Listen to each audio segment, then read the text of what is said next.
為學生哥而設嘅，我見到好多人打包走添㗎。珠海嘅台灣嘢你可能都食過，但係陰森恐怖嘅台灣嘢你食過未啊？嗱，跟我行啊！冇人帶住咧，一定你唔識嚟㗎。跟住佢嘅指示牌去行嘅，陰森恐怖俾你睇睇啊！呢度要咁樣行喎，攝影師帶我行喎。你識唔識拐走我的喎？我媽只有我一個兒子喎，喂！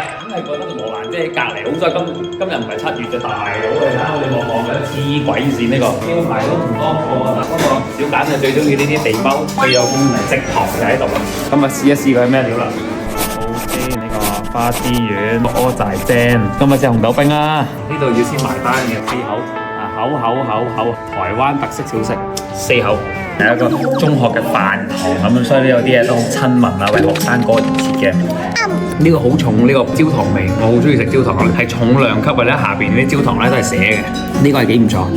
個蛋味好濃郁㗎，呢隻碟嚟食嘅真係未試過。平時我哋飲紅豆冰係好流質㗎嘛，呢個咧咬口唔多啊。呢個可以，果然係中學生嘅恩物啊！好似份量少啲啊嘛喂，佢話1、2、3、4、5隻冇啊，10蚊就咁算啦。佢個蠔仔賣相唔係咁討好㗎，好似蠔得啊，你唔好睇佢瘦瘦地啊，好重紅味。唔錯，花枝丸唔係啲魚蛋多啲喎，因為太重嘅孜然味，我分唔到入邊係咩料。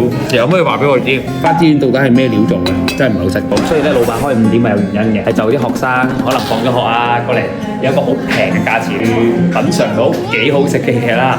咁啊，個布甸真係超級唔錯，我見到好多人打包走添，30幾蚊我哋可以食到3個人飽晒，咁啊抵到爛啦！